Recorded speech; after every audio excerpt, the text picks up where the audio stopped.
Hey, welcome to Kitchen Table Conversations with Chessie, And Andre. Multicultural Family Hub. Today we're bringing you something special because it starts off with wiener dogs. Oh my goodness.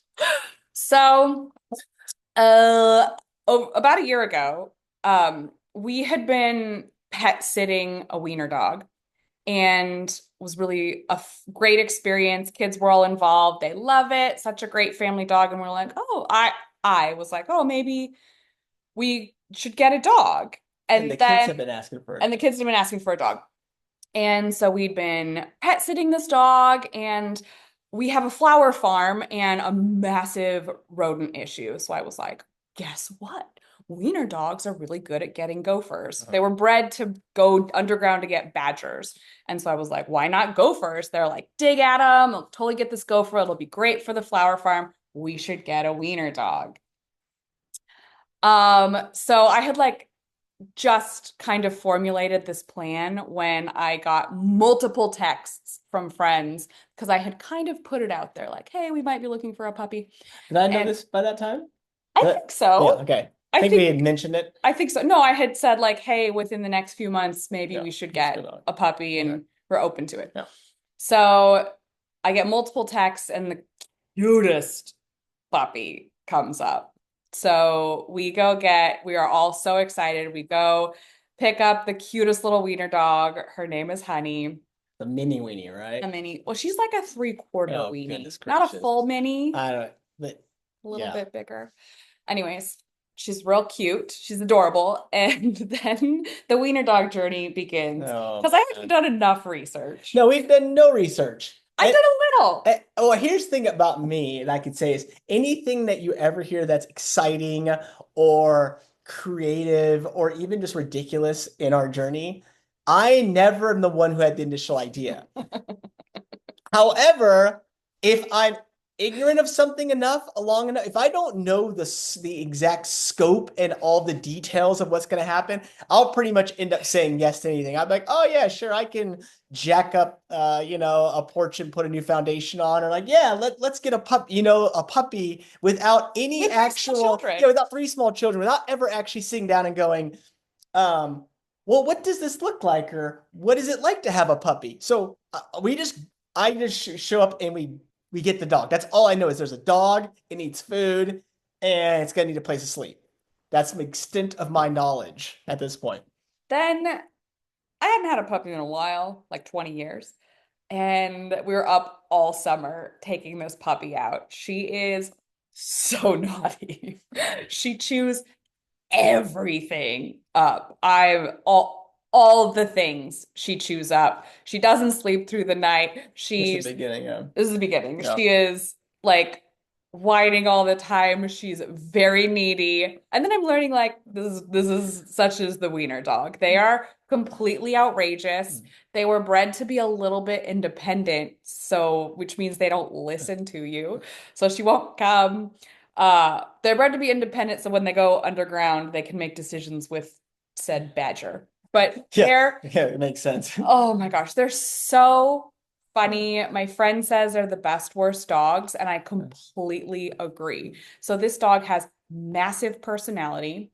We get through puppy summer. Well, We're just like laughing because we weren't like totally clicked in on what we were well, getting into. by within the first 3 4 days, we're like, what's going on? And in my mind, I'm like, why isn't this dog just dogging? Like Why why is it is it? sleeping through the Well, what do night? you mean I have to get up? Then I realized shortly, I'm like, oh, getting a puppy is like going back to having, in some ways, going back to having a small baby. I'm like, wait, we're gonna get up and you have to entertain it, and there's Yeah, all these like you just not just like you get a puppy and you're like, oh, the kids have a dog now. I forgot about that I will part. go back to sleep. And so we were like, we were like, oh my God, what's going on? I'm so tired. And then we realized, like, oh, this is a part of having a puppy. And we just skipped over any of the front loading of knowledge to be ready to do this. So now we have it, and we're like, Puppy time. oh, it's puppy time. We should probably figure this thing out. It was all fine. Yeah. Under control. Not enough headache to make it terrible, but just kind of like, oh yeah, I forgot puppy. Forgot. I did. So we have this really Yeah. funny little dog. So dachshund characteristics, they will stare at you with these like laser beam eyes and follow you around the house with these laser beam eyes, just With no judging facial you. expression. Yeah, just Mm, judgment. mm, Sheer mm, everything you mm. do is just like a judgment, a facial judgment. So we've got this wiener dog. Her name's Honey. We love her. She's best worst dog, right? So naughty, so hilarious. She steals all the socks and runs with them. So our kids adore this dog. Yeah. And she's very friendly. She's so just silly.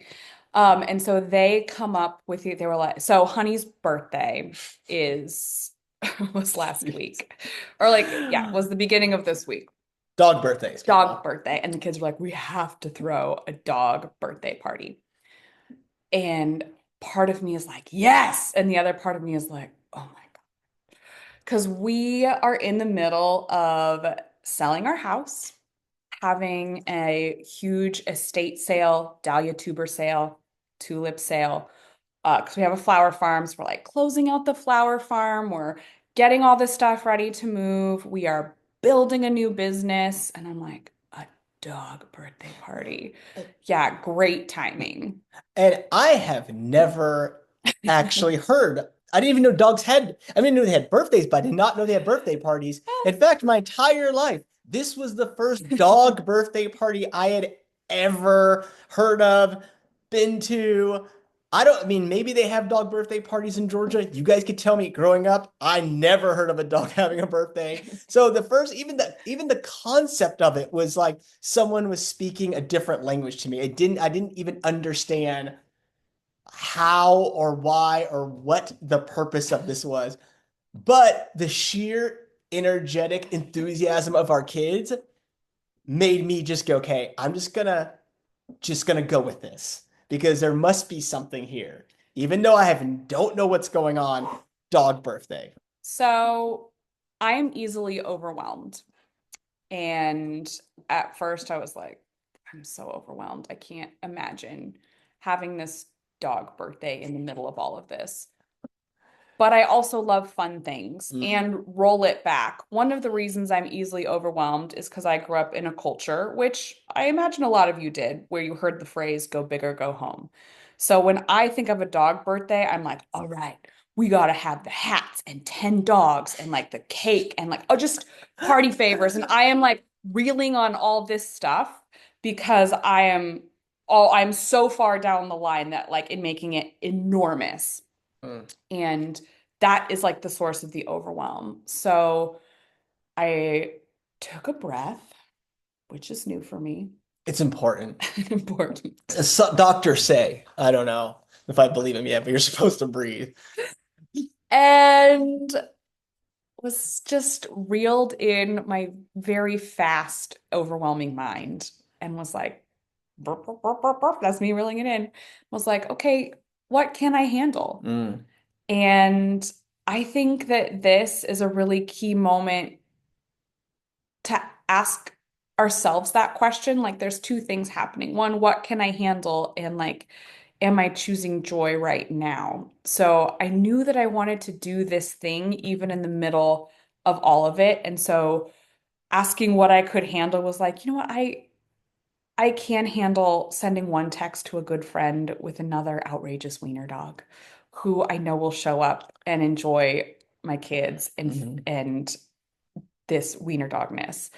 And I can make a small wiener dog birthday cake and we can go on a hike because all of us like to do that. And so so the two things I feel like that were key in this wiener dog birthday moment was one, choosing joy now Yeah. instead of waiting until we get through it because I don't believe that we're ever through it. And Yeah. so in my mind, what I would have done before was like, okay, well, when we get to Savannah, we can do fun things like that. After our move, we can do fun things. After this, and then once you get to the next destination, then it's the next That's the thing. next thing. Yeah. And so figuring out how to choose joy in this moment and curb the overwhelm and curbing the overwhelm and setting these boundaries for myself and saying like, hey, I really want to do this thing. It'll be fun. I'm going to choose this joy right now, connecting with a friend, having this thing that brings my children so much joy. They set up a blanket with all of her toys. They got it all prepped. They hung up a happy birthday banner. I mean, these kids were like into the dog birthday. It was ridiculous. And so I am so thankful. And it was just like the most It fun. was It was so funny. Our other wiener dog friend, Fancy, showed up with a bow tie. uh, Shout out to Alicia. So cute. So she was dressed for the party. We had the dogs both ate their cake. There was only one moment of tension where they were growling at each other over birthday cake, you but know it how all that went smoothly. goes. And then we went for a wiener dog hike, which was also lovely. Mhm. So those choosing those moments of joy Mhm. within the like overwhelm, I think is so important. And I do feel like that's what creates family culture Mhm. too. Yeah, and I was Chelsea and I were talking. I think from a mindfulness or a mindset standpoint, there's a lot of things out there of how do you stay present. We just talked like the breath is one of them, and the breath being a pause. But I also think, um, actively, or I should say intentionally choosing moments or choosing to create moments where there is joy and enthusiasm and excitement. It is a way of bringing you back to the present, because like Chessie said, you could be thinking like, oh, when we get to that thing, or when I'm done here, or when I'm this age, or when we have this kind of financial security, then we will. But in kind of having that mindset, you're never really where you are. You're constantly in that future state, which is the truth is you don't control how that is even going to go. You're actually in that future state and then kind of hoping because you don't know. You're kind of hoping that, okay, when I'm 65, then I'll be healthy enough to fill in the blank. Or when I have enough money, then I will fill in the blank. But it's a hope versus right now, here's what I can do in a way that is fun, joyful, and it recharges the battery. And I think this is kind of the important point in that, we're kind of taught how to maybe do things or have events or do quote unquote fun things, but we're never taught how to set them up that they actually fill up our cup versus energetically drain it. Mm. And I give an example of like, you can have a birthday party even for yourself, but you do it in such a way that it's such an energetic output that the party that is supposed to energize you, supposed to fill you up, supposed to kind of recharge you, you end up being drained from that. And so at the end of the party, you have less energy, you have, less enthusiasm, and you're kind of depleted more than when you started. Versus when you can drop in and kind of be honest with yourself and say, at this moment, at this time in my life, honestly, what is good for me and what can I handle and what recharges me, and then set things up to do those things, be good for you, energize you, recharge you. Then you kind of leave an event or an experience like a wiener dog birthday party and for us, we were the next day, we were like, it was like we got a boost of energy to then apply that to the heavy lift, the lifting of moving and doing things and finishing projects. So we kind of got like a little hit of, oh man, wow, we needed that little reset, that little pause in the middle of it. And so it's not an either or, it's not binary. It's not saying, go, go, go, go, go, go, go. And it's not saying like stop and don't do and don't create and don't keep moving. It's saying that there's room, those things can happen and balance simultaneously. But because we're not taught this, the overculture is going to just tell you go until you burn out or go until something breaks. You have to kind of develop it as a skill. Mm. And it's something you can do throughout a day, throughout a week, and even throughout the month. So some of those things can happen with even in one day, saying, oh, I'm going to intentionally find a joyful glimmer and something to pause on in this day to bring back my energy level up and recharge me. And sometimes that might not be doing something. It may I'm going to stop or I'm going to rest I'm gonna once again, it's kind of there's no one answer for this. It's really is about self-honesty and kind of dropping and saying, what is it that I need versus what is everything outside of me telling me to do? Yeah. And I think that has so much to do with, like you're saying, the breath and tapping into the wisdom of your body. Hmm. Because I've shared before, for me, like saying what I need, it's hard to even get to that understanding. But taking that breath and just ask, like, what can I handle and what is good? And for me, just I have to, I am an eye closer because I get overstimulated, and kind of asking myself that question and even tuning into like what makes my body tip forward just a little bit, like lean in and being like, oh yeah, that I could do that, Hmm. versus like asking myself the question, do I want to do this thing? And if I am gently leaning back, being like, oh no, that might not be it. But I do think tapping in, because there's so much story in our culture Hmm. that when you ask your mind that question of like, can I handle it? Or like, will this be good for me? You might hear like, no, I'm so overwhelmed. I have all Yeah. these things to do. I have all these other pieces to organize. I'm so overwhelmed. Um, that you miss the joy when your body's like, actually, I can handle a wiener dog birthday, and it'll be so fun and recharging. Yeah, no, I think that's a great point. A lot of times, like if you just go straight to your, your quote unquote rational mind, well, there's a lot of stories up there. And so you might get a story that's like telling you to kind of go into a space that or do a thing that you know is not well for you.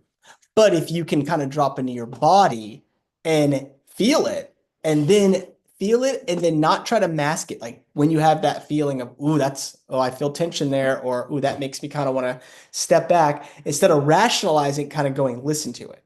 And going, because you might not know exactly all the reasons why something isn't good for you or is yet.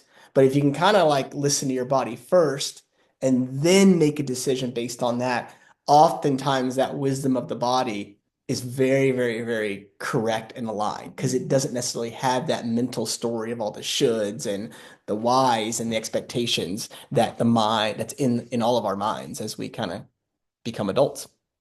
So Mm. yeah.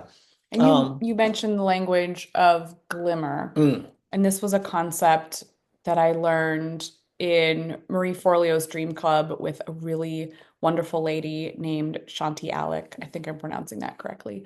But she introduced this mindfulness practice that I really appreciated, which is um, kind of taking a still moment and noticing exactly what's in your field of vision, like warmth on your skin. Right now, I'm seeing my house plants that are so resilient, even though I never water them.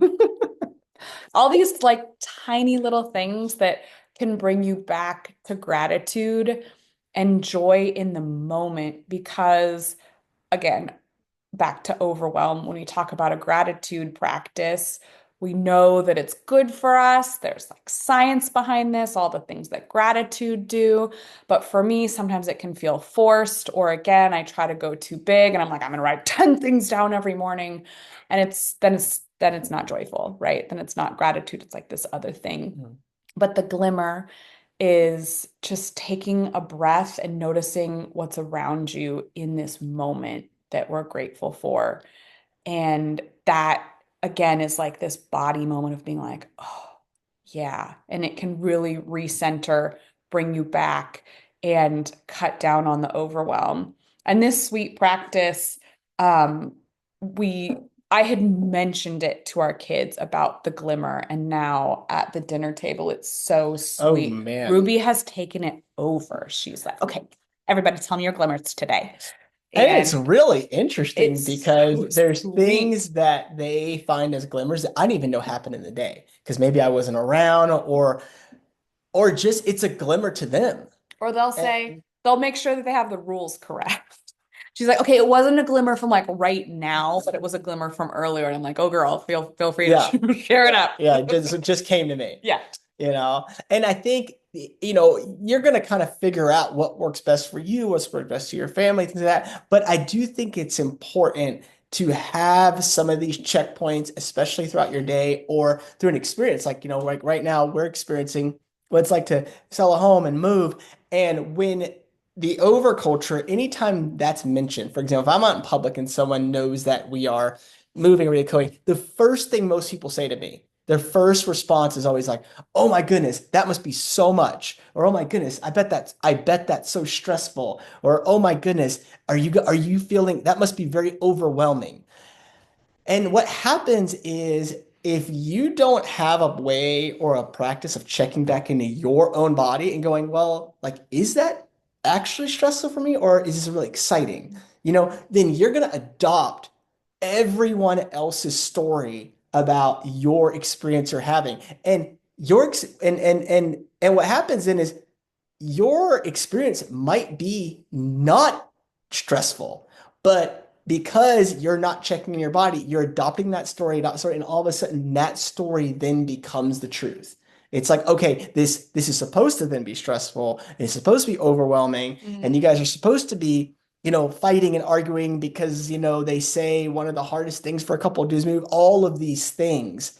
And all of a sudden you start to then reenact and reinforce the story you were told Mm. versus dropping in and going, okay, if I am feeling stressed about it, what do I need to put down? Or what do I need to do differently? Or you might go, in fact, this is the most exciting and energized I've been in a long time.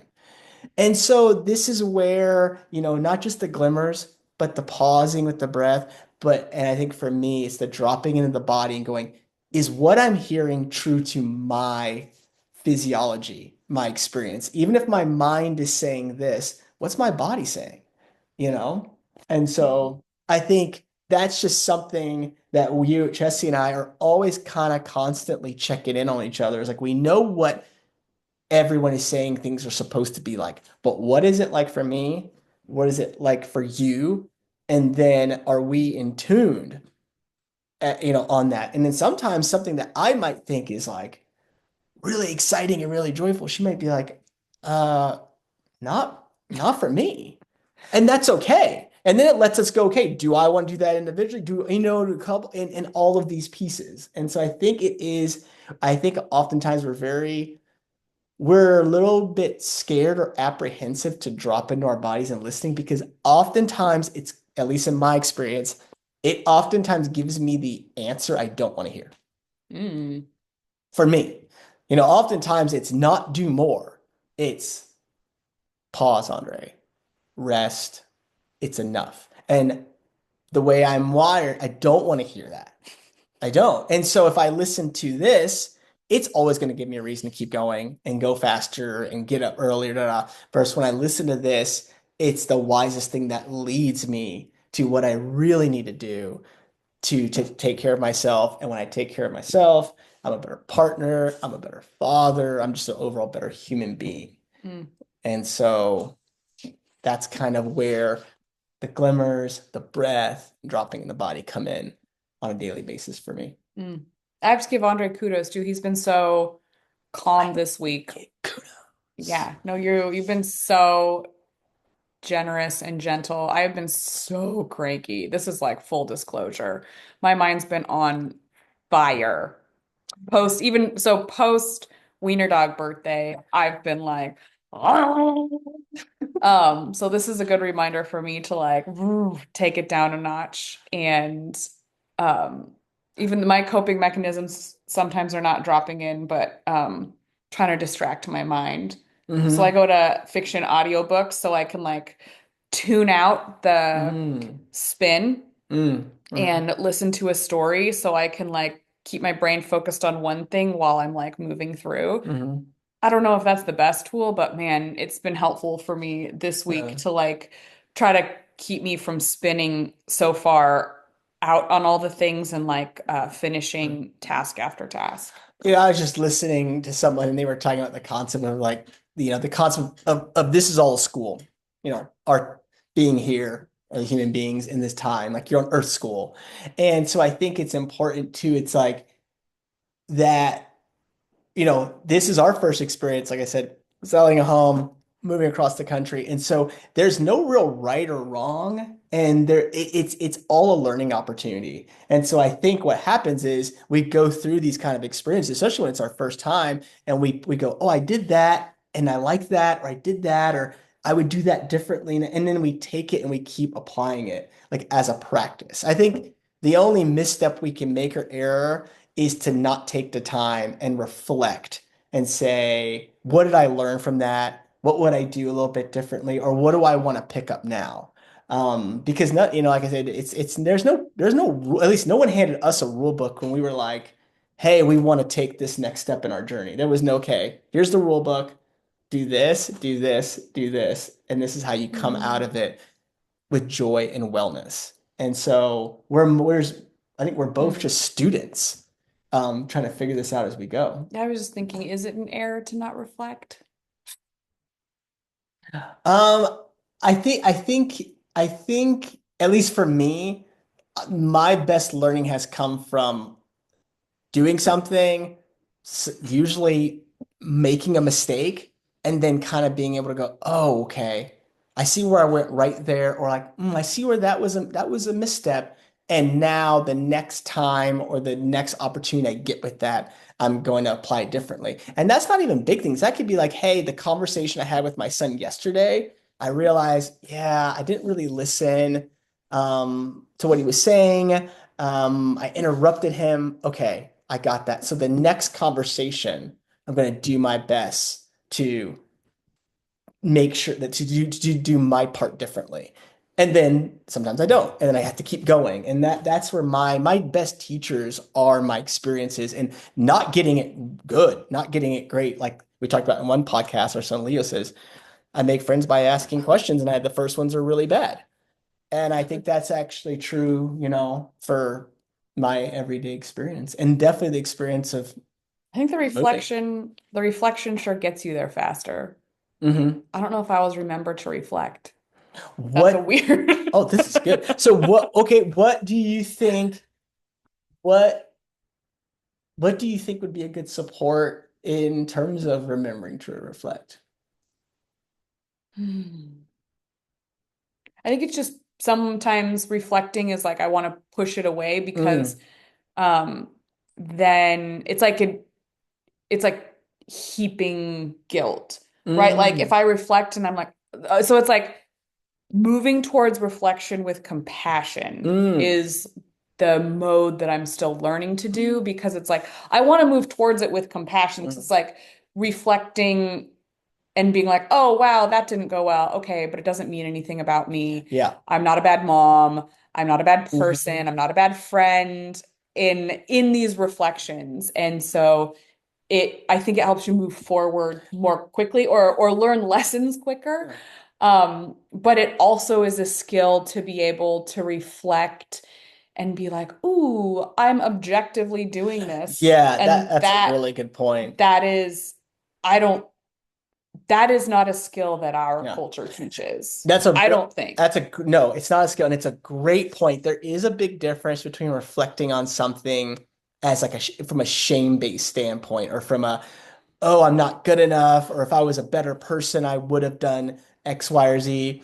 Um, verse, I'm reflecting back on this, completely accepting that however I did it or however I moved through it, it happened, and I was doing my best with the tools I had at the time, but I'm curious and I'm interested to learn and grow. And I think about, whether it was when I was going through my coaching program or whether it was when I was going through my yoga training, one of the things, the commonality each of those programs had was to watch yourself in video doing the Mm. thing. And if you've never done that, if you've never had to video yourself doing something and watch it, and you're not watching it for critiques, you're literally watching it and going, if I was on the receiving end of this, how does it flow? How did it make me feel? And then using that as a way to see how you would do it differently. Watching yourself is, at least for me, when I first started watching videos of myself, either coaching or leading, a yin yoga session. It was so it was almost unbearable just to watch myself. So then it took a lot of watching of myself to get comfortable enough to then watch myself and then listen and learn. And it was because I was attached, like emotionally attached to, I wish I would have done that better. Versus once I took the mindset of like, oh, I'm just here to, I'm watching this only to learn. There's nothing else to get from it. There's nothing to change about it. But like, there's something I'm going to learn from this that's going to help me better help someone in the future. That was a game changer. Hmm. So when I reflect back on when I reflect back on a conversation that I had with my son, it's like the reflection is done only so that I can be a better friend, partner, support to him in the next conversation. Never from a place of if I were better, I would have not done because it doesn't serve me at all. But I will say it took a lot of uncomfortable watching. Um, and when we reflect back, we're kind of watching a video of ourselves, and so it does feel initially very uncomfortable in the body. But once again, I think there's a difference between discomfort and pain, and so that discomfort can be like, ooh, there's maybe something to learn here. Yeah. Hmm. So it's not, I'm not saying, oh, this is fun. You're going to have the most joyful experience going back to joy. But it could lead to future joyful experiences as you move forward. Hmm. I'm gonna chew on that a little bit. Like a wiener dog. No, they would chew on a lot. They'd be gone. Okay. Just gobble it up. Okay. One thing I that I can't. did I gotta think stop. about, one thing that I did think I about don't know when you how were we saying got that, here. I brought it back though. you did. One thing I did think when you were saying that was we are truly moving into the realm of podcasting because this week one of the twins said something Oh totally off the my chain, goodness. and like sassy older brother looked and was like, "Put that in your He podcast." said, put that in your podcast. And it happened in kind of slow motion. So I was first, I'm like, because he's not a teenager yet, but he's getting up there. I'm like, I heard put that in your, and I'm like, what is about to happen? And he said podcast, and it was It so was so funny. funny It and was the timely. timing. I was so proud of that because the timing was I'm like, so funny. oh wow. I guess this is it. They're like, yeah, put that in your podcast. So now, especially when now you're on edge because if you make a parenting mistake, which I make lots of, I'm like, is always like, put that in your No, podcast, that no, Dad. seriously, it was like kind of like you said, put that in your pipe and smoke it. And I think he That was was drawing. like the He didn't even look up. He was like drawing. It was just like, put put that that in in your your podcast. And I was podcast. like, I will put that in the podcast. Thank you. Thank you, 10-year-old. Oh, So yeah, so that's where we are at for this week. We would love to know though, do you have any glimmers? yeah, You got any share a family glimmers? glimmer, Yeah. Yeah. find that joy now, set some boundaries to find that joy now, and yeah, maybe do some reflection. Yeah. Yeah. Maybe do some reflection if you want. And if not, that's okay too. If you don't, ask yourself why. And then kind of investigate that, right? There's no right or wrong answer, Yeah, you but got to start at the step that I'm at, which is like, do I want to reflect? Am I having enough compassion with myself right now to reflect? But I don't think so. I don't think so. But I'm gonna reflect for both of us, if that's even possible. I don't think so. Well, thank you guys so much. And like I said, yeah, drop us in the comment. Do you have a glimmer this week or last week or even from the month of April? That'd be very exciting. Yeah. All Thank you right. guys for listening. If you found this helpful, share it with a friend. We want to get our message out there, what Mhm. we're talking about doing. Yeah, please share this with a friend. It helps us kind of move our message forward and build this wild and crazy life. Yeah. And keep your eye open. We're getting closer to June when we Opening up. move and And launch our community just right. and do all the things at the same time. Yeah. So, Because when two Aries get together and create life, that's what happens. Just fire, boom. Just all the nonstop things energy at the output. same time. So we have all the birthdays this month. Yeah. Puppy birthdays, A our lot of heat birthdays. in this house. We're doing it. All right, guys. See Yeah, thanks for being here and we'll talk to you soon. you next time. Bye. Bye.